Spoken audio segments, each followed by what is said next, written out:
할렐루야. 더운 예배 오신 여러분들 주님의 이름으로 환영합니다. 우리 한번 저기 계신 분하고 하이파이브 하시면서 인사하시겠습니까? 잘 오셨습니다. 우리 주님을 기대하는 마음으로 다 같이 자리에서 일어나셔서 우리 주님을 경배하며 나가도록 하시겠습니다.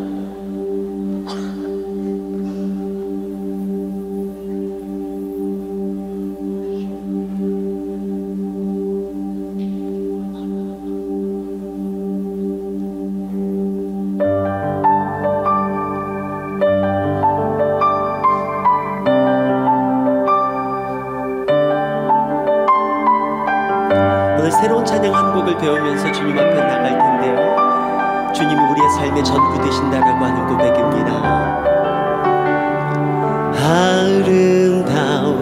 아름다우신 예수, 무엇과도 바꿀 수 없네. 그 어떤 보물들도 주님과는 비길 수. 우리 한 번 더. 아름다우신 예수, 무엇과도 바꿀 수 없네. 그 어떤 보물들도 주님과는 비길 수 없네. 나의 평생 사는 동안 주님만을 경배하리.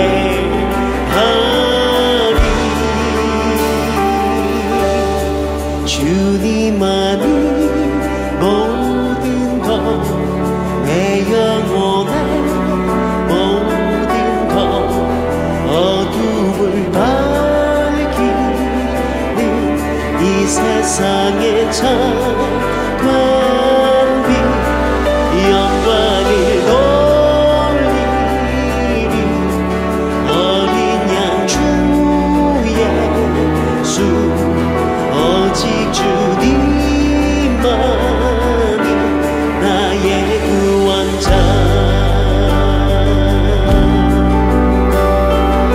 우리 한 번 더 고백할까요? 아름다우신 예수, 아름다우신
우리 이번에 형제님들이 아름다우신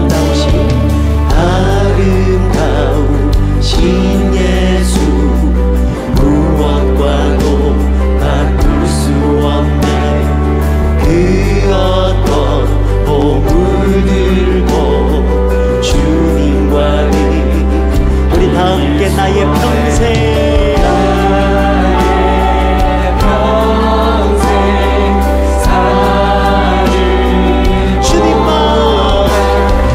주님만을 경배하리.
할렐루야.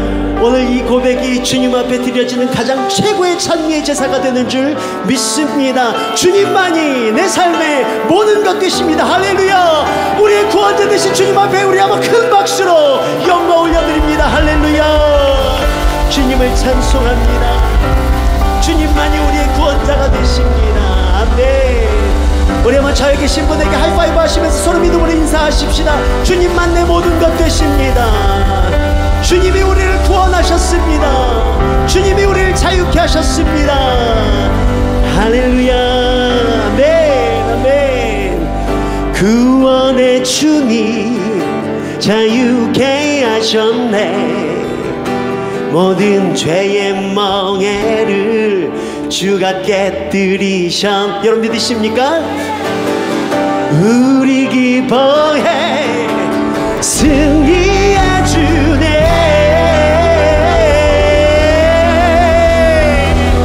우리 마음 주께 향하네. 오 예수 주 승리하신 찬양해. 예수 주 사랑 놀라워. 예수 자유 주신 기뻐해. 예수 생명을 주셨네. 이렇게 선포합니다.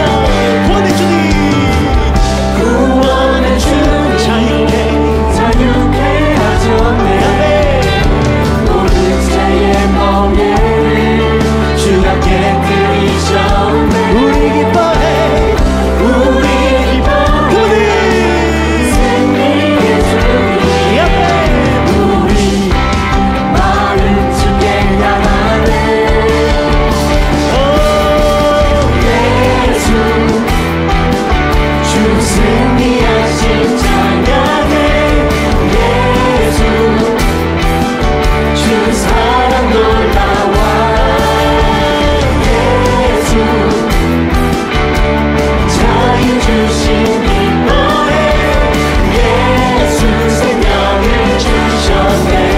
우리 이번에는 주님의 성령 주님의 성령 내 안에 계시네. 담대히 주께 나아가 담력을 얻어내. 주님의 삶의 모든 문제 사라져. 우리 마음 주께 향하네. 오 예수 주 승리하신 찬양해. 예수 주 사랑 놀라워. 예수 자유 주신 기뻐해. 예수 생명을 주셨네. 우리 힘차게 손뼉치며 찬양합니다. 예수 예수 주 승리하신 찬양해. 예수 주 사랑 놀라. 오 예수 자유 주신 기뻐해.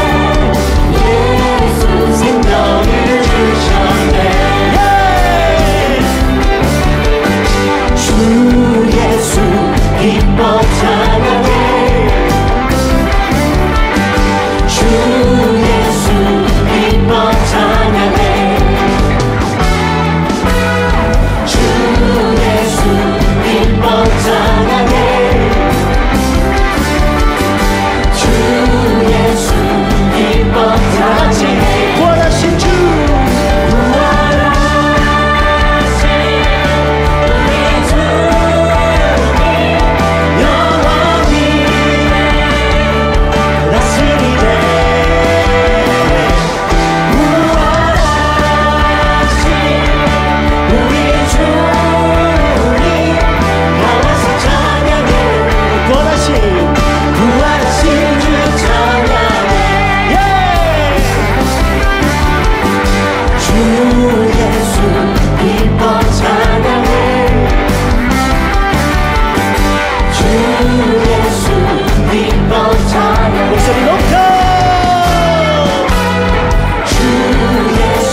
모든 권세 모든 영광 십자가 앞에 다 버리고 나의 충성과 내 헌신 내 모든 소망 오직 예수는 가무에 달려 주를 친구에게 오직 우리 주께 오직 우리 주께 내 믿음 소망 찬양 받기 아까웠고 오직 나만의 관계 엎드려 경배하며 오직 우리 주께 오직 우리 주께 내 믿음 소망 찬양 받기 아까웠고 오직 나만의 관계 엎드려 경배하며 나를 지으시고 아버지 되시며 나를 구원하사 하늘의 상 주신 오직 우리 주님께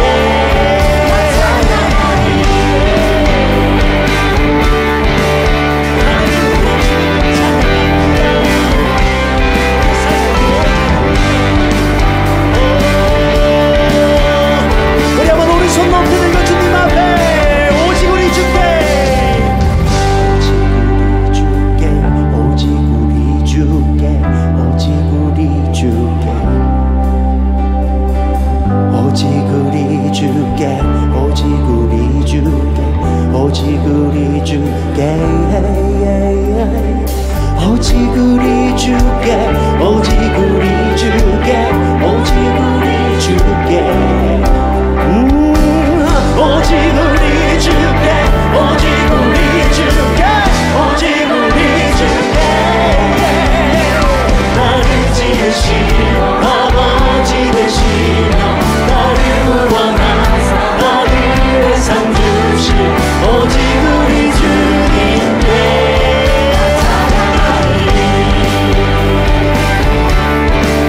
나 찬양해 오직 주님만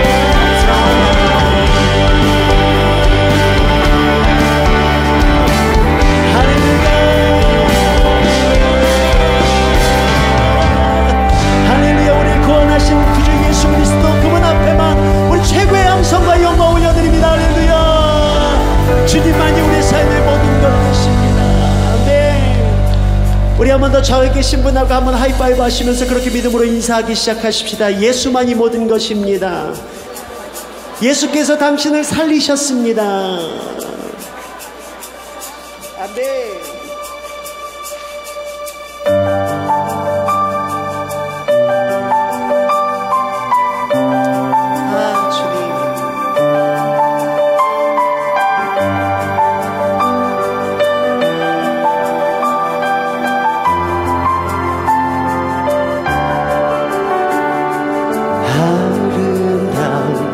신 예수 무엇과도 바꿀 수 없는 그 어떤 허물들도 주님과는 비교 우리 한 번 더 아름다운 신 예수 무엇과도 바꿀 수 없는 그 어떤 허물들도 주님과는 이길 수 없는 나의 평생 사는 동안 주님만을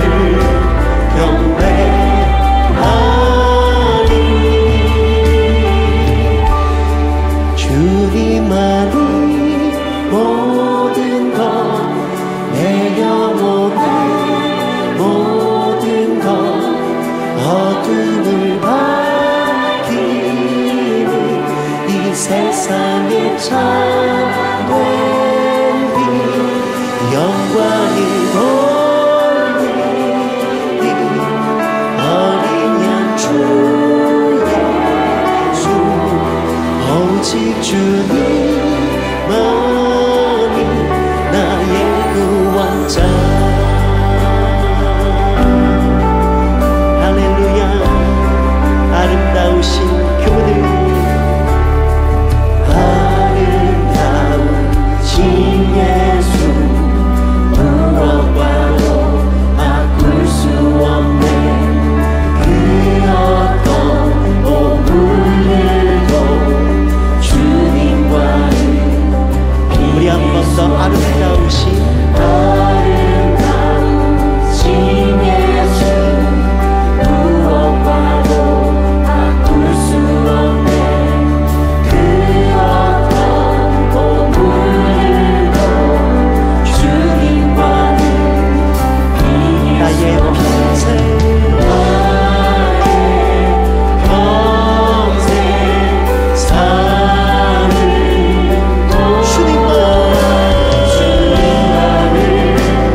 이신 예수 무엇과도 바꿀 수 없네.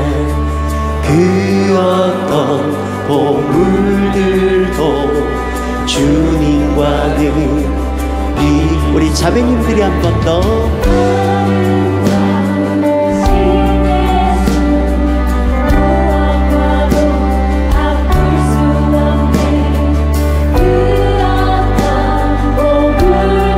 주님과 비교할 수 없습니다.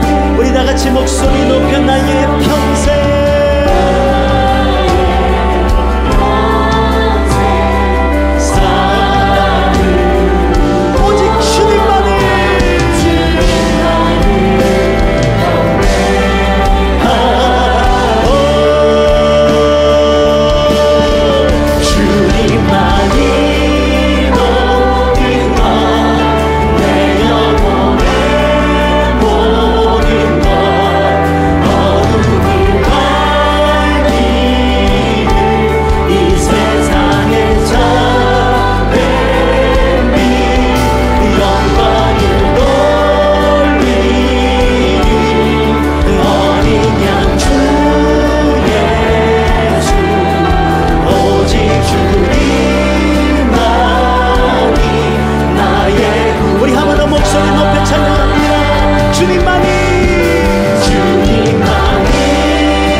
주님만 바라봅니다.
놀라우신 주의 이름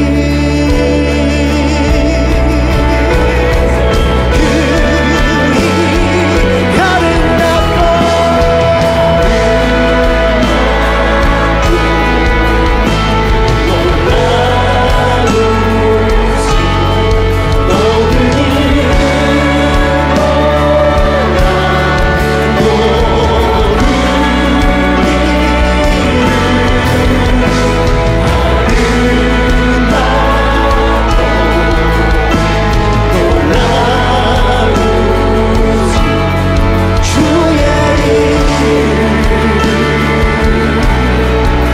우리 한 번 더 목놓아 주님 앞에 찬양합니다.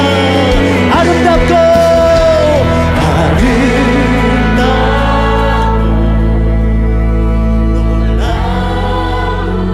놀라우신 모든 이름 높은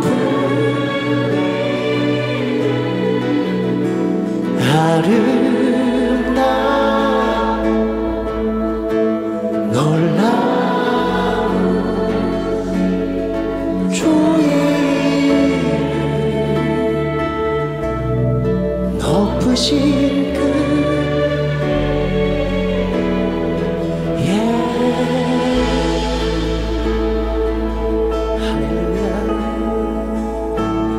우리가 두 손을 주님 앞에 올려드린 채로 함께 기도하기 시작하십시다. 우리가 큰 소리로 소리 높이 기도하지 않아도 좋습니다. 그러나 오늘 우리 가운데 함께 하신 그 영광스러운 예수 그 이름, 주님, 그 놀라운 은혜와 사랑에 내가 말할 수 없습니다. 오늘 이 밤에 내 안에 탄성처럼 나타나는 그 고백을 오늘 이 밤에 주님 앞에 드리길 원합니다. 인위적이고 그냥 모든 사람들이 알 법한 그 어떤 것이 아니라 내 개인적인 고백으로 하나님 앞에 고백하기 시작. 예수님, 주님은 나의 인생에 이런 분이십니다. 그 주님으로 내 삶이 더 충만하게 되기를 원합니다. 우리 그런 마음이 있으면 우리가 입술 열어서 주님 앞에 말하기 시작하십시다. 우리가 그것이 우리의 곡조에 있는 찬양이어도 좋고요, 우리의 기도여도 상관없습니다. 우리 말하기 시작하십시다. 예수님, 주님은 나의 인생에 이런 분이십니다. 함께 나아가십시다. 할렐루야.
예배가 되기를 원하오니 성령님 이 자리 가운데 기름 부으시고 성령님 임재하여 주시옵소서. 우리의 찬양의 고백과 우리의 마음에 있는 우리의 모든 얽매여 있던 모든 마음의 생각과 문제들까지도 주 앞에 다 토하며 나아갈 기도할 때 하나님의 들려주시는 그 음성 가운데 온전히 회복되고 살아나는 귀한 예배의 시간 되게 하셔서 주님을 만나고 돌아가는 귀한 복된 예배 되게 도와주시옵소서. 오늘도 주님께서 세우신 귀한 목사님을 통해서 주의 음성이 들려질 때 하나님 그 말씀 가운데 즉시 순종함으로 하나님 순종 가운데 행하시는 주님의 놀라운 역사를 우리의 삶 가운데 경험하며 하나님을 높여드리는 우리의 평생의 삶 또 한 주간 삶이 될 수 있도록 성령 하나님 함께하여 주시옵소서. 오늘도 이 자리에 처음 나온 사람들이 있습니까? 주의 성도들이 있습니까? 하나님께서 이 자리에 임재해 주시고 만나 주시어서 그냥 왔다 돌아가지 않게 하시고 오늘도 주님을 만나고 돌아가는 귀한 복된 발걸음 될 수 있도록 축복하여 주시옵소서. 오늘도 우리 가운데 함께 하셔서 우리 가운데 은혜 베푸실 주님을 기대하며 예수님 이름으로 기도드립니다. 아멘. 네, 이 시간에는요 우리 새로운 우리 새 가족들을 환영했으면 좋겠습니다. 네, 오늘 더원 예배에 처음은 우리 새 가족들이 있다면 그 자리에서 한번 벌떡 일어나 주시면 같이 환영하는 시간 가지겠습니다.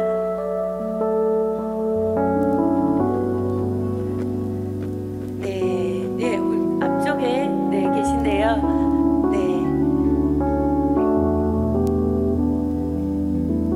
앞에 많이 계십니다. 네, 우리 같이 축복했으면 좋겠습니다. 우리 이분들 향하여서 네가 와서 좋아, 네가 와서 좋아, 네가 와서 좋아. 하나님이 보내셨기에 네가 와서 좋아, 네가 와서 좋아. 너의 삶이 달라질 거야. 우리 한번 잘 계신 분들 바라보시면서 네가 와서 좋아,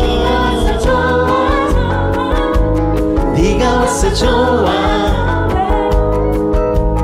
하나님이 보내셨기에 네가 와서 좋아, 네가 와서 좋아. 너의 삶이 달라질 거야.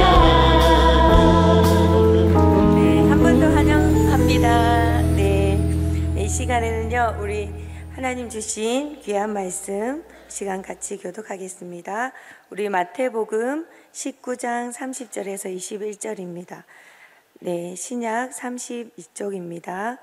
마태복음 19장 30절에서 20절을 우리 20장 16절까지 우리 한 절씩 교독하겠습니다. 그러나 먼저 된 자로서 나중되고 나중된 자로서 먼저 될 자가 많으니라. 천국은 마치 품꾼을 얻어 포도원에 들여보내려고 이른 아침에 나간 집주인과 같으니 그가 하루 한 데나리온씩 품꾼들과 약속하여 포도원에 들여보내고 또 제3시에 나가보니 장터에 놀고 서 있는 사람들이 또 있는지라. 그들에게 이르되 너희도 포도원에 들어가라. 내가 너희에게 상당하게 주리라 하니 그들이 가고 제6시와 제9시에 또 나가 그와 같이 하고 제11시에도 나가보니 서 있는 사람들이 또 있는지라. 이르되 너희는 어찌하여 종일토록 놀고 여기 서 있느냐. 이르되 우리를 품꾼으로 쓰는 이가 없음이니이다. 이르되 너희도 포도원에 들어가라 하니라. 저물며 포도원 주인이 청지기에게 이르되 품꾼들을 불러 나중 온 자로부터 시작하여 먼저 온 자까지 삭슬 주라 하니 제11시에 온 자들이 와서 한 데나리온씩을 받거늘 먼저 온 자들이 와서 더 받을 줄 알았더니 그들도 한 데나리온씩 받은지라. 받은 후 집주인을 원망하여 이르되 나중 온 이 사람들은 1시간밖에 일하지 아니하였거늘 그들을 종일 수고하며 더위를 견딘 우리와 같게 하였나이다. 그 중에 한 사람에게 대답하여 이르되 친구여 내가 내게 잘못한 것이 없노라. 내가 나와 함께 데나리온의 약속을 하지 아니하였느냐. 내 것이나 가지고 가라. 나중 온 이 사람에게 너와 같이 주는 것이 내 뜻이니라. 내 것을 가지고 내 뜻대로 할 것이 아니냐. 내가 선함으로 내가 악하게 보느냐. 이와 같이 나중된 자로서 먼저 되고 먼저 된 자로서 나중되리라. 아멘. 네, 이 시간 우리 청년 1팀 김강민 형제님께서 준비한 특송으로 하나님께 헌금 올려드릴 때 우리 준비한 헌금을 하나님께 드리도록 하겠습니다.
우리 기도하겠습니다.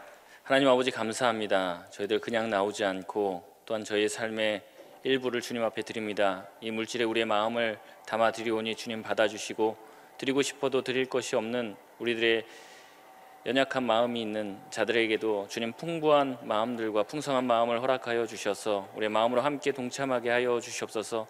우리 일평생 살면서 주님 앞에 물질 때문에 힘들어하는 일 없게 하여 주시고, 혹시 그 일 때문에 힘들어하는 지체들이 있다면 하나님 채워주시는 은혜가 있게 하여 주셔서 우리의 삶과 우리의 신앙이 물질 때문에 막히지 않게 하여 주시고, 물질을 뛰어넘는 신앙을 가지게 하여 주셔서 오늘 찬양에 나와 있는 것처럼 온전히 우리의 삶을 주님께 맡기며 주님의 인도하심을 구할 수 있는 저희 모든 청년들 되게 하여 주시옵소서. 오늘 말씀을 듣습니다. 우리의 시각과 우리의 생각이 바뀌는 시간 되게 하시고, 하나님의 말씀으로 우리의 삶이 교정되어지는 시간 되게 하여 주셔서 주님의 위로의 말씀 때문에 기뻐할 수 있는 저희 모두가 되게 하여 주시옵소서. 감사드리오며 사랑이 많으신 예수님의 이름으로 기도드리옵나이다. 아멘. 예, 우리 양옆 사람과 한번 인사해 보겠습니다. 하나님의 두 손에 여러분의 삶을 맡기시길 바랍니다. 네. 하나님이 여러분의 삶을 책임져 주실 줄 믿습니다. 하나님의 셈법이라는 제목으로 같이 말씀을 나누겠습니다. 지난해 취업 포털 커리어에서 조사한 설문에 의하면 같이 일하고 싶지 않은 직원 1위로 일은 안 하고 화장만 고치는 그녀가 꼽혔습니다. 화장한 여자가 싫다는 얘기가 아니죠. 일은 안 하면서 나랑 같은 월급을 받고 있는 게 짜증이 난다, 뭐 이런 뜻일 겁니다. 같은 월급을 받고 있으면서 같은 일에 그 분량을 하지 않는다면 얼마나 화가 났겠습니까? 만약에 그 사람이 나보다 일을 잘 못하거나 일을 적게 하면 그 사람은 좀 월급을 좀 줄여서 받고, 내가 일을 많이 하면 또 돈을 많이 받고, 여러분 그렇게 생각하면 그게 굉장히 공평한 거잖아요. 근데 같은 돈을 받으면서 누구는 굉장히 과중한 업무에 시달리고 누구는 이제 놀고 있다면 이제 굉장히 화가 나는 것이 아닙니까? 그래서 이제 그 사람이 화가 나서 사장님한테 항의를 해요. 사장님, 나는 쟤보다 분명히 한 5배는 더 많이 일을 하는데 왜 저는 저 사람과 똑같은 월급을 줍니까? 이렇게 사장님한테 얘기를 했습니다. 근데 그 사장님이 뭐라고 얘기냐면, 내 맘이야, 내가 주고 싶은 대로 주는 거지, 뭐 네가 사장이니? 이렇게 얘기를 한다면 여러분 그것처럼 황당한 사장이 어디 있겠습니까? 여러분 막 고소고발을 하고 싶죠. 근데 오늘 본문에 예수님께서 이와 같은 이야기를 하십니다. 그래서 이 본문이 참 이해하기 쉽지 않은 그런 내용이라는 거죠. 특별히 오늘 본문은 예수님께서 하나님 나라는 이와 같다라고 얘기하면서 하나님 나라는 어떤 곳인지 알려주시려고 비유로서 설명하는 내용입니다. 이 내용은 이런데요. 포도 농장 주인이 이제 일당 1데나리온을 주겠다라고 이제 새벽 인력 시장에 나갔어요. 그래서 사람들을 이제 모집을 했습니다. 그리고 다시 나가 보니까 오전 9시에 딱 나갔을 때 거기에 또 그 사람들이 이제 광장에 모여서 있는 거예요. 그래서 다시 한번 그 사람들을 모집을 했습니다. 그리고 오후 12시에 나가서 다시 한번 봤더니 거기에 또 여전히 놀고 있는 사람들이 있는 거예요. 그래서 그 사람들 또 모집해 갖고 옵니다. 그렇게 오후 3시, 심지어 오후 5시에 나가서 사람들을 데리고 왔습니다. 여러분 오후 6시경에 일이 끝났는데 오후 5시에 사람을 데리고 온 거예요. 그래서 사람마다 일당을 주는데 일찍 온 사람에게부터 이제 돈을 주고 바로바로 보내면 별로 그게 큰 일이 아닐 텐데, 일부러 누군가에게 보여주려고 하는 것처럼 고의적으로 이 주인은 어떻게 하냐면 오후 5시에 온 사람에게 먼저 돈을 줍니다. 그 사람에게 일당 약속했던 1데나리온을 주는 거예요. 그러니까 그 모습을 본 다른 사람들이 뭐라고 생각했겠습니까? 저 사람 1시간 일하고 1데나리온 받았으니까 난 3시간 일했으니까 3데나리온을 받겠지, 나는 뭐 5시간 일했으니까 5데나리온을 받겠지, 이렇게 생각을 했었을 거란 말이죠. 그런데 어떻게 합니까? 주인은 나머지 사람들에게도 처음 약속했던 것과 같은 1데나리온을 주더라는 거죠. 그러니까 사람들이 어떻게 합니까? 이제 붕괴하는 겁니다. 어떻게 당신이 이럴 수 있냐? 12절에 보니까 왜 1시간 일한 사람이랑 하루 종일 고생한 사람, 하루 종일 더위와 싸운 저희와 같은 사람과 어떻게 저 잠깐 와서 일한 사람과 같은 일당을 줄 수 있습니까? 이건 공평하지 않습니까? 라고 항의하는 장면이 나옵니다. 여러분 굉장히 논리적이고 이성적이지 않습니까? 이건 너무나도 당연한 이치예요. 그런데 농장 주인이 하는 말이 뭐라고 이야기하냐면 아까 말씀드렸듯이 내 마음이다. 내가 너한테도 1데나리온을 주기로 했고 저 사람에게도 1데나리온 내가 주기로 약속했기 때문에 모두가 다 공평하게 1데나리온을 받는 것이다. 너가 만약에 내가 더 주겠다라고 약속했으면 내가 더 줬겠지만 그게 아니라 너가 오늘 일하면 1데나리온을 주겠다라고 했고 너도 거기에 동의를 했고 그래서 일한 거고 또 이 사람도 그런 조건에 동의했기 때문에 일을 했다는 거죠. 그렇기 때문에 너는 왜 나한테 잘못이 없는 나에게 왜 잘못이 있다라고 왜 나한테 악하다라고 하느냐? 나는 선한 존재다라고 이야기를 하는 거예요. 여러분 이것이 쉽게 이해가 가냐는 거죠. 사실 오후 5시에 온 사람의 입장에 따르면 시급 1데나리온을 받은 거죠. 그리고 새벽부터 온 사람을 계산을 하면 못해도 그 시급으로 1데나리온 치면 한 10데나리온에서 뭐 12, 13데나리온은 받았을 거예요. 거의 10시간, 12시간 가까이를 일했기 때문에 10데나리온 이상을 받았어야지 정상이라는 거죠. 여러분 이게 상식적인 거예요. 그런데 농장 주인은 어떻습니까? 굉장히 소위 말하면 이제 공산당 같은 거죠. 여러분 공산당이 어떻습니까? 뭐 이 사람 잘 일하든지 뭐 이 사람 대충 일하든지 뭐예요? 다 똑같이 준다는 거잖아요. 그래서 공산주의가 다 망했지 않습니까? 예, 일할 맛이 안 나요. 열심히 일해봤자 돈을 많이 주지도 않고 뭐 이렇게 대충 해도 뭐 똑같은 월급을 주니까 누가 일하겠습니까? 만약에 농장 주인이 계속 이런 정책을 펴나간다면 이 농장은 곧 어떻게 될까요? 망하겠죠. 예. 왜냐하면 5시에 가서 일해도 1데나리온 받고 어차피 아침 일찍 가서 일해봤자 1데나리온밖에 못 받는데 누가 과연 일찍 가서 일을 하겠냐는 겁니다. 제 상식으로는 이해가 가지 않는 본문이었어요. 그리고 이 본문 마지막에 이렇게 말씀을 합니다. 나중된 자가 먼저 되고 먼저 된 자가 나중된다. 도대체 이 해괴망측한 이야기는 도대체 무슨 말이냐 하는 거죠. 그래서 이 본문이 쉽게 이해하기가 쉽지 않아요. 그래서 많은 사람들이 이렇게도 얘기하고 저렇게도 이야기를 합니다. 근데 이 본문을 정말 잘 이해하기 위해서는 그냥 이 본문 하나만을 딱 떨어뜨려서 생각해서는 절대 이해할 수가 없어요. 뭐 성경이 다 그렇지만 앞뒤의 전후 맥락 속에서 이 말씀이 어떠한 의미인지를 우리가 살펴보아야 한다는 겁니다. 그래서 이 앞뒤 본문을 좀 살펴보려고 합니다. 이 본문의 비유는 갑자기 하늘에서 뚝 떨어진 것 같은 말씀이 아니라 앞에와 뒤에와 연결이 된다는 거죠. 그래서 마태복음 19장 16절에서부터 나오는 이야기를 확인해 봐야 되는 거예요. 여러분 마태복음 19장 16절 한번 펼쳐보시겠습니까?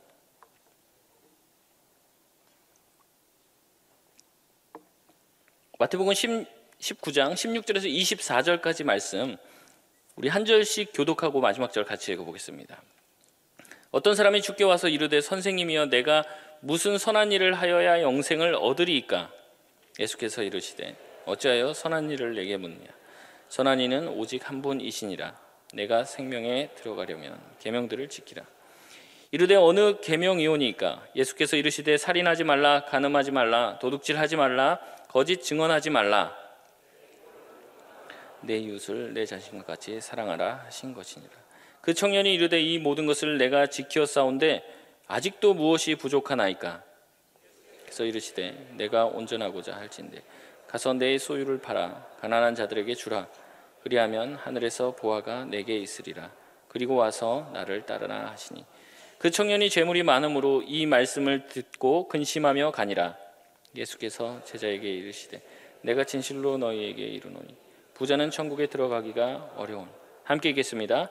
다시 너희에게 말하노니 낙타가 바늘귀로 들어가는 것이 부자가 하나님의 나라에 들어가는 것보다 쉬우니라 하시니. 아멘. 한 부자 청년이 예수님께 영생을 얻는 방법에 대해서 묻고 예수님께서는 21절에 무엇이라고 얘기합니까? 내 소유를 팔아 가난한 사람에게 나눠주면 하늘의 보화가 있을 것이기 때문에 그 후에 나를 따르라 이렇게 말씀을 하십니다. 그러자 이 말을 들은 이 청년이 어떻게 했습니까? 근심하며 떠나갔다라고 얘기를 하죠. 그러면서 그 쓸쓸히 떠나가는 그의 뒷모습을 향해 예수님이 이렇게 얘기하는 거예요. 부자는 천국에 들어가기 어렵다. 여러분 그렇다면 예수님 말대로라면 천국에 가려면 모든 재산을 다 버려야 한다는 말이 될까요? 이것 또한 우리가 쉽게 납득하기 어려운 말씀이죠. 이렇게 말씀을 하자 베드로가 웃으면서 예수님에게 이렇게 얘기합니다. 하하하 27절에 이에 베드로가 대답하여 이르되 우리가 모든 것을 버리고 주를 따라 싸운데 그런즉 우리가 무엇을 얻으리까? 이렇게 얘기합니다. 예수님 뭐라고 얘기했다고요? 다 버리고 예수님을 따르면 하늘의 보화가 굉장히 많을 거다, 이렇게 얘기를 하죠. 그러니까 베드로가 그런 거예요. 나는 모든 것을 버리고 주를 따랐으니까 그러니까 나한테는 뭐가 주어지는 거예요, 예수님? 이렇게 기쁜 마음으로 얘기를 했다는 거죠. 29절에 예수님께서는 뭐라고 얘기합니까? 여러 배의 보상과 영생을 주시겠다라고 얘기합니다. 굉장히 많은 것들을 주겠다라고 약속을 해주시죠. 근데 그게 끝이 아니고 여전히 30절에 씁쓸하게 이렇게 말씀을 하십니다. 우리가 30절 아까 읽었죠? 같이 한번 읽어볼까요? 시작. 그러나 먼저 된 자로서 나중되고 나중된 자로서 먼저 될 자가 많으니라. 그리고 나서 나오는 본문이 바로 포도원 농장의 비유가 나옵니다. 여러분 조금 감이 오십니까? 도대체 이 말씀들이 어떻게 이어지는지? 여러분 쉽게 말하면 이거예요. 부자가 영생을 찾으며 예수님한테 왔을 때 예수님은 뭐라고 얘기하시냐면 네가 가지고 있는 그 재물과 소유를 다 팔지 않으면 예수님을 따를 수 없다라고 이야기를 해요. 그러면서 뭐라고 합니까? 그것을 다 팔고 다른 사람에게 다 나눠줘야지 이제 영생을 얻을 수 있다라고 얘기합니다. 그러자 베드로가 뭐라고 얘기합니까? 자기는 다 버렸고 예수님을 따랐으니 무엇을 얻을 수 있습니까? 묻습니다. 근데 예수님은 뭐라고 얘기합니까? 많은 보상이 있을 것이다. 하지만 단서가 있다. 먼저 된 자가 나중되고 나중된 자가 먼저 될 것이라고 이야기를 합니다. 포도원의 일꾼들이 고용이 되었는데 이 일꾼들은 어느 사람은 오랜 시간 노동을 했고 어떤 사람은 짧게 노동을 하죠. 하지만 그 사람들에게 다 같은 보상이 주어지며 이것이 하나님 나라의 법칙이라고 말씀을 하시는 거예요. 무슨 뜻이냐면 베드로, 너가 많은 사람들보다 일찍이 먼저 다 버리고 예수님을 따랐지만 그래서 너에게 참 많은 보상이 주어질 것임을 너는 기대하고 예수님한테 말하고 있지만 그래서 너가 많은 보상을 받긴 받지만 뭐라는 겁니까? 네가 받는 그 보상은 다른 사람들과 같을 것이라는 이야기를 하고 계시는 거예요. 여러분 당시 1데나리온이라는 가치는 한 가족이 하루를 살아갈 수 있는 돈이었습니다. 그래서 하루의 일당이 1데나리온이었어요. 포도원 주인은 일절에 이른 시간에 나가서 품꾼을 모읍니다. 새벽 인력 시장에 나간 것이죠. 그래서 일꾼들을 모으고 일을 시켰어요. 근데 9시에 공터에 나가보니까 거기 또 노는 사람들이 있는 거죠. 그래서 그 사람들을 품꾼으로 다시 모았습니다. 그리고 그들에게 일당을 약속했죠. 그리고 또 나가고 정오에도 나가고 3시에도 나가고 5시에도 나가서 사람들이 놀고 있는 족족 품꾼으로 삼아 데리고 옵니다. 심지어는 오후 5시에 나가도 놀고 있는 사람들이 있어요. 그래서 그들에게 이렇게 예수님이 아니라 이 포도원 주인은 물어봅니다. 그들에게 왜 너희들은 여기서 지금까지 놀고 있느냐 이렇게 물어봐요. 그러니까 7절에 뭐라고 이야기합니까? 이 놀고 있는 사람들이 뭐라고 얘기해요? 자기 자신들을 품꾼으로 쓰는 사람이 없어서, 자기들을 품꾼으로 쓰는 사람이 없어서 집에 들어가게 뭐하니까 지금 여기서 지금 공터에서 놀고 있다는 얘기죠. 여러분 이 사람들이 왜 장터에서 이 공터에서 이 사람들이 놀고 있었다라고 얘기합니까? 품꾼으로 자기를 쓰는 사람이 없었다라고 얘기하죠. 다시 말해서 이 사람들은 일을 하고 싶은 사람입니까? 하기 싫은 사람들입니까? 하고 싶은 사람들이에요. 일을 하고 싶은데 일자리가 없는 거죠. 왜 그 사람들은 일자리를 얻지 못했을까요? 여러분 혹시 소위 노가다라고 부르는 새벽 인력 시장을 나가보신 경험이 있습니까? 저는 나간 적은 없습니다. 몸이 약해갖고 파스값이 더 듭니다. 근데 저는 제가 살던 그 동네에 아침에 일찍 이제 뭐 이렇게 새벽에 나가게 되면 거기 인력 시장 같은 게 있었어요. 그래서 제가 이 광경들을 많이 봤는데 사람들이 이제 모닥불 같은 거를 이제 막 드럼통에다가 피워놓고 거기에 막 모여 있습니다. 그러면 트럭들이 와갖고 멈춰서요. 멈춰서서 오늘 뭐 잡부 몇 명, 뭐 미장 몇 명 막 부릅니다. 그럼 사람들이 저 할 줄 알아요? 손을 들어요. 그러면 거기서 사람들이 뽑아갑니다. 뽑아가. 그럼 그 다음 차가 옵니다. 또 뽑아가요. 그리고 그 다음 차가 오고 그 다음 차가 오고 결국에 마지막 차가 와서 사람들을 뽑아서 갑니다. 그러면 거기 남아있는 사람들은 어떤 사람들일까요? 누구부터 뽑아가겠습니까? 여러분 같으면 정말 일 잘하는 사람들, 뭐 정말 뭔가 좀 일을 좀 이렇게 능수능란하게 할 수 있는, 또 경력이 많은 사람들, 이런 사람들 뽑아가는 거죠. 그러니까 결국에 남아있는 사람들은 어떤 사람들이에요? 그러니까 비리비리하고 뭔가 일 못할 것 같고 나이 든 사람. 근데 그 사람들이 왜 그 자리에 나왔습니까? 그 사람도 한 가정을 책임지는 가장이기 때문에 뭐라도 일을 해서 우리 가족을 부양하기 위해서 그 자리까지 나왔을 거라는 거죠. 그렇게 일을 하러 나왔어요. 근데 어떻게 합니까? 컨택을 받지 못한 거죠. 그러니까 거기서 어떻게 합니까? 거기서 그 사람들이 제가 보니까 거기서 그러면 나 오늘 일자리 못 얻었으니까 집에 가서 쉬어야지, 이렇게 되질 않더라고요. 그 새벽같이 나와갖고 일을 구하는데 일이 안 구해지니까 그 옆에 바로 포장마차가 있는데 그 아침 대바람부터 술을 먹더라고요. 그런 모습들을 많이 봤습니다. 여러분 얼마나 비참합니까? 일을 구하러 나왔는데 일을 구하지 못해요. 그래서 오늘도 일당을 들고 가야 애들 밥도 사주고 생필품도 구입할 수 있는데 오늘 공친 거죠. 근데 오늘만 공친 게 아니에요. 나가면 나가는 족족 자기는 선택을 받지 못하는 거예요. 누가 자기를 조금 데리고 가서 일을 시켜줬으면 좋겠는데 일을 못한 지 지금 일주일이 넘은 거죠. 집에서 아이들은 배를 굶고 있고 빚은 늘어만 가고 있는데 어떻게 제정신으로 살 수 있습니까? 그러니까 또 외상값을 빌려서 술을 마시고 술에 취하고 짜증이 나니까 집에 가서 또 행패를 부리는 것이죠. 그래서 포도원 주인은 좋은 사람이어서 어떻게 합니까? 나가서 한번 컨택하고 들어왔어요. 충분히 일을 할 수 있어요. 근데 또 나가보니까 그 사람들이 또 있는 거예요. 그래서 또 데리고 왔어요. 나갔더니 또 있는 거고 또 있는 거고 또 있는 겁니다. 그래서 마지막까지 사람들을 데리고 와서 실력이 없고 어떤 일을 맡겨도 그 가치의 일만큼 해내지 못하는 사람도 어떻게 합니까? 자기의 포도원에 불러들여 그 사람이 부양하는 가족들을 책임질 수 있는 1데나리온을 주기로 작정한 것이죠. 여러분 이 관점에서 보면은 이 포도원 주인은 좋은 사장입니까? 아니면 나쁜 사장입니까? 좋은 사장이죠. 그런데 이 좋은 사장이 그렇게 늦게 들어와서 일하는 사람에게는 좋은 사장인데 누구한테는 나쁜 사장입니까? 아침 일찍부터 일하고 온 사람들에게는 나쁜 사장처럼 보이는 거예요. 왜 아침부터 일한 사람, 일찍 와서 희생 봉사한 사람에게 똑같이 일당을 주냐 말이죠. 여러분 이러한 항변을 당연한 것이에요. 여러분 이러한 항변을 예수님에게 한 자가 누굽니까? 베드로죠. 여러분 잘 보십시오. 10절에 보면 나중에 온 사람이 1데나리온을 받는 거 보고 뭐라고 생각했다고 합니까? 자기들은 더 받을 줄 생각했다는 거예요. 여러분 이 생각을 한 사람이 누구냐는 거예요. 베드로죠. 베드로. 부자 청년이 와서 예수님한테 영생을 구했을 때 이 영생을 받으려면 네가 가진 것을 다 버리고 나를 따라야 된다라고 얘기했을 때 사실 그 모습을 실제로 실천한 사람은 베드로였습니다. 그래서 베드로는 이 이야기를 듣는 즉시 뭐라고 생각했던 거예요? 자기는 더 많은 것을 받을 줄로 생각했다라는 거죠. 예수님을 위해서 더 일찌감치 희생하고 부자와 같지 않게 모든 것을 버린 사람은 더 받아야 되지 않겠냐 하는 것이 베드로의 생각이었던 거죠. 이것에 대해서 예수님께서는 베드로가 모든 것을 버렸다고 하지만 아직도 하나님 나라의 법칙을 이해하지 못했다는 것을 책망하며 오늘 비유를 드는 것입니다. 먼저 부자가 찾아왔을 때 어떤 이야기를 하는 겁니까? 자기가 정말 어렸을 때부터 성경에 나와 있는 많은 것들을 다 했다라고 이야기를 하죠.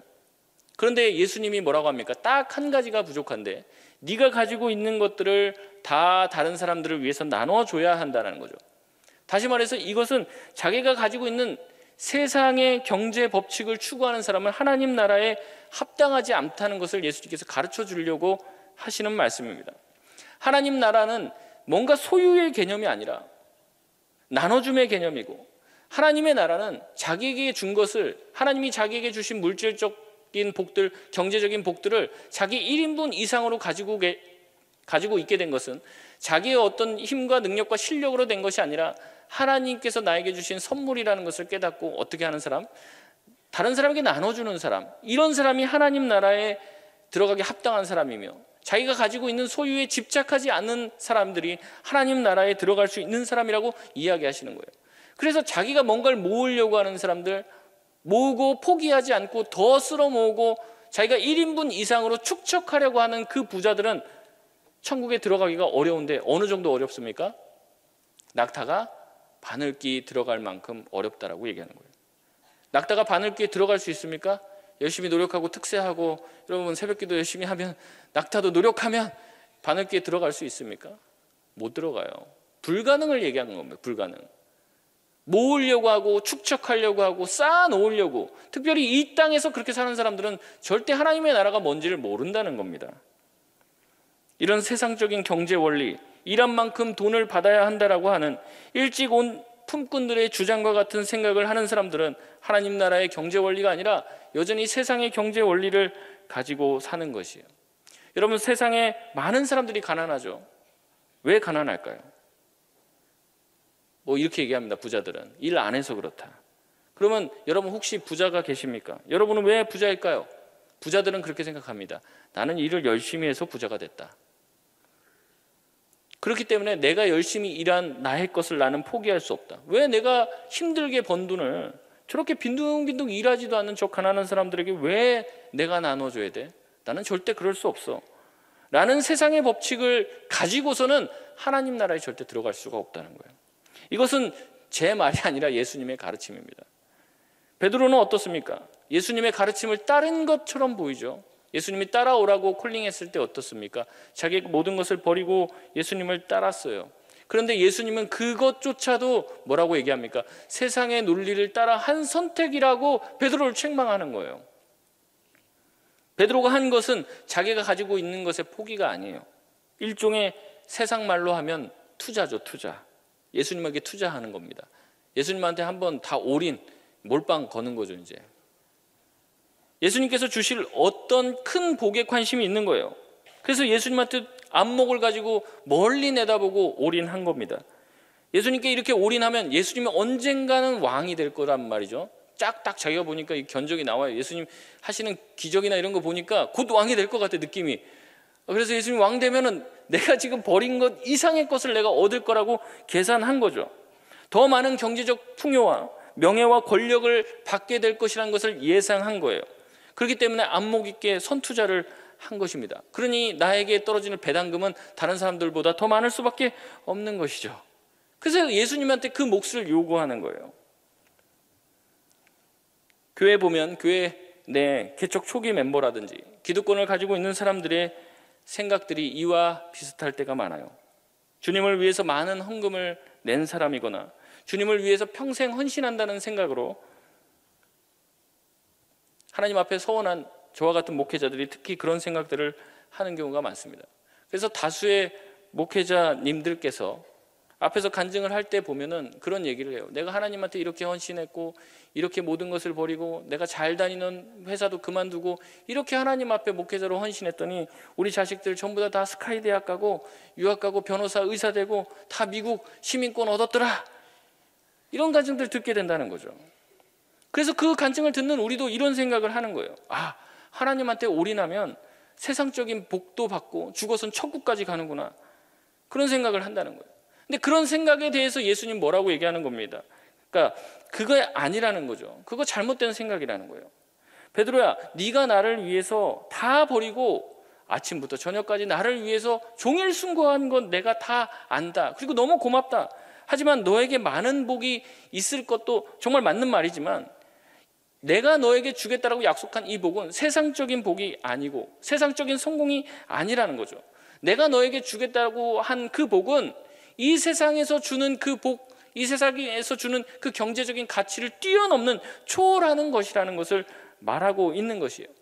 내가 나를 위해서 다 버렸다라고 얘기하며 여전히 남보다 더 받으려고 하는 생각을 가지고 있다면 너야말로 부자가 천국에 들어가기 어려운 것처럼 너도 천국에 들어가기 어려울 수 있다라고 베드로를 책망하고 있는 것이라는 거죠. 앞서서도 말씀드렸습니다. 부자가 무엇입니까? 부의 기준이 다 다르죠.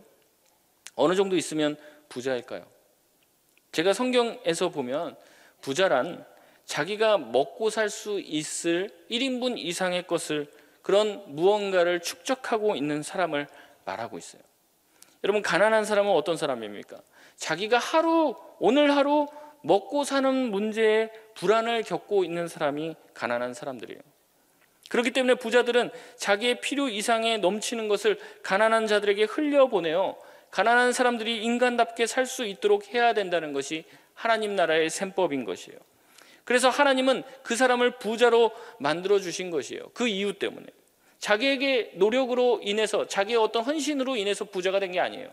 하나님은 그 사람에게 물질적인 복들, 또 많은 어떤 다른 재능들을 주신 이유가 뭐예요? 가난한 자들, 연약한 자들을 섬기라고 1인분 이상의 것을 주었단 말이죠. 그런데 사람의 본성은 무엇입니까? 자꾸 모으고 싶죠. 자꾸 쌓아놓고 싶어요. 예수 그리스도의 십자가의 사랑을 경험하며 세상의 것을 상대화할 수 있는 영생을 소유한 사람은 더 모으는 사람이 아니라 더 포기하고 나눠주고 흘려보내는 사람이어야 해요.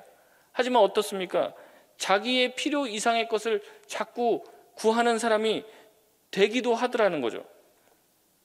하나님을 잘 섬기는 것 같고 믿음을 잘 가지고 있는 것 같은 사람인데 자기에게 필요한 일용할 양식 이상의 것을 자꾸만 쌓아놓으려고 해요. 성경은 뭐라고 얘기합니까? 그렇게 해서는 사람을 살릴 수 없다라고 얘기하죠. 나에게 1인분 이상의 것이 여러분에게 주어졌다면 그것은 반드시 그 1인분의 가치를 갖고 살지 못하는 누군가를 섬기라고 주님께서 여러분에게 주신 선물인 것이에요. 그래서 먼저 된 사람이 나중되고 나중된 사람이 먼저 되어 서로 앞선 자도 없고 뒤선 자도 없고 모든 사람이 평균을 이루게 하려고 하시는 것이 하나님의 뜻이라는 것이죠. 그것이 하나님께서 이 땅에 이루시고자 하는 천국 공동체가 되는 거예요. 앞선 자가 몇 꼴찌로 가고 꼴찌가 맨 앞으로 간다는 얘기가 아니라 맨 앞에 있던 사람들이 뭐예요? 좀 뒤로 내려오고 맨 뒤에 있던 사람이 조금 올라가고 그래서 평균을 이루는 것이에요. 여러분, 천국은 행복하고 기쁜 곳이죠. 근데 만약에 여러분 이 땅에서 더 열심히 섬기고 더 헌신했다고 천국 가니까 금멸유관 주고 누구는 개털 맞아 주고 누구는 해운대 아파트 주고 누구는 저쪽에 산동네 아파트 주면서 너 그거밖에 안 했으니까 거기서 살아라 라고 얘기한다면 여러분 그게 무슨 천국이겠습니까? 가끔 이런 말도 안 되는 얘기를 하면서 천국을 오해시키는 분들이 있는데 그렇지 않죠. 그러기에 내가 하나님께 복을 받아 1인분 이상의 물질을 하나님께 받았다라고 한다면 그것이 여러분의 실력인 줄 착각하지 마시길 바랍니다. 또 그런 사람이 여기 거의 없지만 내 외모가 평균 이상이라고 생각하시는 분들 으스댈 필요가 없습니다. 여러분 다 하나님이 주신 것이기 때문에 그래요.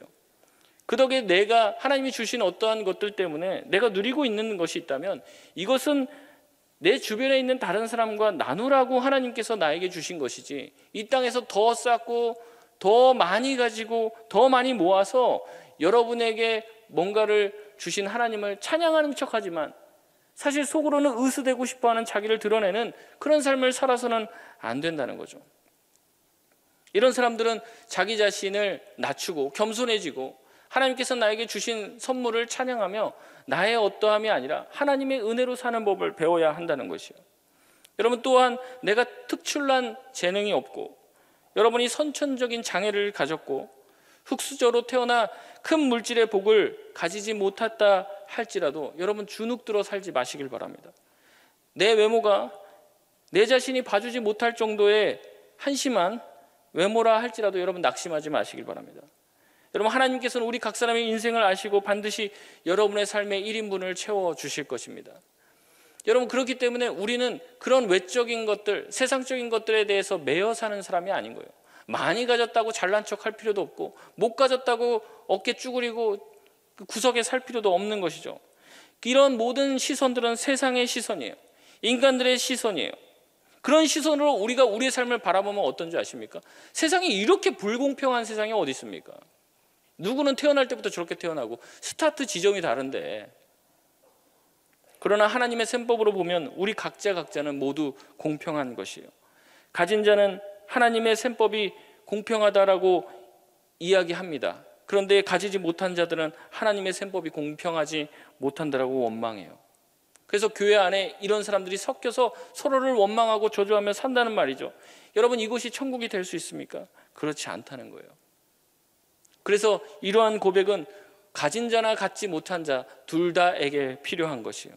특별히 가진 자가 이런 얘기를 하면 못 가진 자에게는 폭력이 되기도 하지만 못 가진 자들이 할 때는 은혜가 되기로 하죠. 한 사람의 이야기를 드리겠습니다. 1963년생의 한 여자 시인이십니다. 어느 의사의 실수로 손에 손상을 입고 태어났어요. 그래서 평생을 뇌성마비로 살게 된 송명희 시인이 있습니다. 이 신앙심이 좋았던 송명희 씨의 어머니는 자기 딸이 이 소아마비에 걸려서 이것을 낫게 하려고 온갖 기도원이라는 기도원은 다 찾아다녔어요. 그리고 안수기도를 받게 했습니다. 안수기도 하니까 여러분 이렇게 머리에다가 이렇게 손 올리고 기도하는 것만 생각하시는데 이제 그런 거 말고 다른 안수기도가 있습니다. 여러분 잘 모르시겠지만 저 같은 경우도 어렸을 때 안수기도 많이 받았는데요. 이렇게 막 때리십니다. 이렇게 때리면서 멍 들어가고 멍이 퍼럭해지면 이제 더러운 피랑 악령이 막 나온다고 그렇게 하면서 저를 많이 때렸던 기억이 나는데, 그런 안수기도를 막 이 수차례를 받았다는 거예요, 이 송명희 씨가. 그러니까 이 안수기도를 받는데도 몸이 낫고 펴지지가 않으니까 어떻습니까? 하나님에 대한 오히려 거부감이 들고 막 나중에는 원망과 분노가 막 올라오는 거예요. 그래서 이 하나님에 대한 원망으로 미칠 것 같고 몸이 이렇게 펴지지 않고 이 장애 때문에 너무나도 괴롭게 살아간 거죠. 그러면서 이 하나님에 대한 원망과 저주를 막 하게 됐는데 자기 마음에 그런 생각이 들더라는 거예요. 내가 마지막으로 한 번만 더 하나님께 기도해보자. 더 하나님께 마지막으로 한 번만 더 의지해보자. 이런 마음으로 교회에 찾아와서 하나님 제발 저와 만나주세요. 하나님 정말 살아계시다면 저를 만나주세요. 제가 가진 것 없지만 저의 모든 것을 다 드릴게요. 이렇게 기도를 했다고 해요. 이렇게 기도할 때 하나님의 살아계심이 자기 마음 깊은 곳에서 느껴지고 경험되어지기 시작했고, 그때부터 성경을 읽기 시작했는데, 하나님께서 이 성경을 읽을 때 지혜를 주시고 또 문학적인 감각과 재능을 주셔서 그때부터 자기 안에 막 시상이 떠올라서 이제 굉장히 불편한 몸으로 이제 시를 짓기 시작한 거예요. 그래서 이 시를 이렇게 막 한 노트 한 4권 정도로 이제 적어서 그게 이제 책으로 나오게 됐는데, 이것 때문에 이제 유명세를 타게 된 거예요. 그래서 이렇게 유명세를 타니까 이제 그 송명희 씨의 이제 좀 안타까운 사정을 듣고 이제 다른 분들이 와서 이 수술로 당신의 어떤 장애를 이제 조금 완화시키거나 고칠 수도 있을 것 같습니다. 그러니까 한번 수술을 해보자고 제의를 했다고 해요. 그래서 이 송명희 시인이 그 자기 스스로 이게 결정하기가 좀 그러니까 내가 하나님께 기도를 해봐야겠다. 그리고 말씀드릴게요. 그렇게 얘기를 했는데, 이때 하나님한테 이제 엎드려서 기도를 하자 자기도 모르게 자기 입술에서 이런 고백이 나왔다고 합니다. 난 이대로가 좋아요. 주님이 만들어 놓으신 이대로 그냥 살겠어요. 이렇게 고백했다고요. 난 이대로가 좋아요. 주님이 만들어 놓으신 이대로 그냥 살겠어요. 그리고 자기가 평생 그 모습 그대로, 그 장애를 가진 그 모습 그대로 간증을 하며 전도를 하며 살고 계시죠.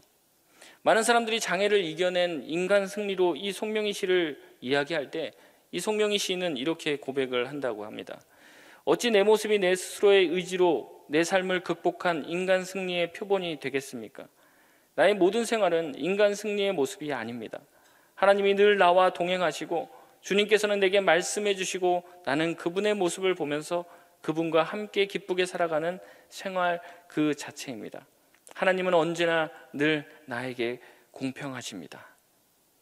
여러분, 말씀을 마치겠습니다. 1시간을 일하고 하루 일당을 받는 사람과 하루 10시간을 일하고 같은 하루 일당을 받는 것이 우리의 시각으로 봤을 때는 불공평해 보이죠. 그러나 하나님의 셈법으로 보면 이는 공평한 셈법이고 이것이야말로 은혜의 셈법인 것이에요. 예수님을 위해서 모든 것을 내버릴 각오가 된 사람만이 천국에 들어갈 수 있죠. 만약 그렇지 않다면, 우리가 뭔가 더 움켜쥐는 것이 있다면 우린 천국에 들어가기 합당한 자가 아닐 수 있어요. 그런데 주님을 위해서 뭔가를 더 버렸다고 하면서도 버려서 더 움켜쥐려고 하는 사람들이 있다는 거죠. 겸손해지고 낮아지는 것처럼 보이는데 이것이 더 올라가는 길임을 깨닫고 더 지혜롭게 행동하는 사람들이 있어요. 여러분, 우리가 만약에 더 많은 것을 소유하고 더 많은 것들을 움켜쥐기 위해서 지금 뭔가를 버리고 뭔가 하나님 앞에 내어놓는다라고 하고 있다면 우리는 이미 틀린 거예요. 우리는 이미 세상의 셈법으로 살고 있는 거죠. 그러나 우리가 진정한 하나님의 백성이고 예수 그리스도의 제자라면 세상의 셈법이 난무하는 세상과 교회 안에서도 세상의 셈법이 난무할 때 하나님의 셈법으로 살 수 있는 자가 돼야 돼요. 가졌다라고 자랑하고 가졌다라고 갑질하는 것이 아니라, 없다고 주눅 들고 쭈그러져 있는 것이 아니라 당당히 가슴을 펴고 예수 그리스도 때문에 나는 기쁘다라고 말할 수 있는 사람이 되어야 한다는 것입니다. 그리고 여러분 주변에 이 1인분을 갖지 못해서 힘들게 살아가는 지체들이 있다면 여러분의 가진 것들을 나누어 평균케 하는 은혜가 여러분과 여러분의 공동체에 있을 때 그것이 진정한 천국이 된다는 것입니다. 이것이 하나님 나라를 이루어가는 제자들의 공동체가 되는 것이죠.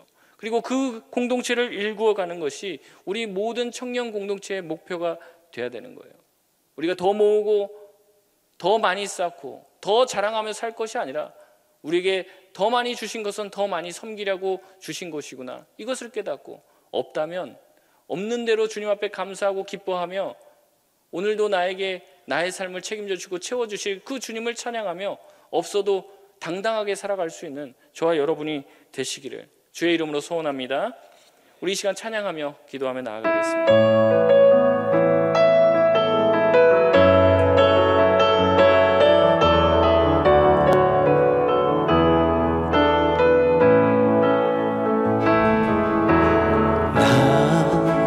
가진 재물 없으나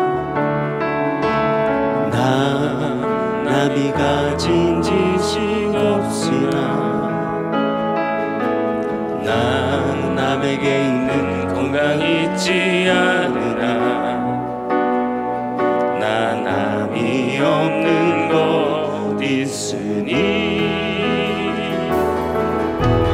나 가진 재물 없으나 남이 가진 지식 없으나 난 남에게 있는 건강 잊지 않으나 나 남이 없는 것 있으니 나 남이 못 본 것을 보았고 나 남이 듣지 못하는 성 들었고 나 남이 받지 못한 사랑 받았고 나 남이 모르는 것 깨달았네.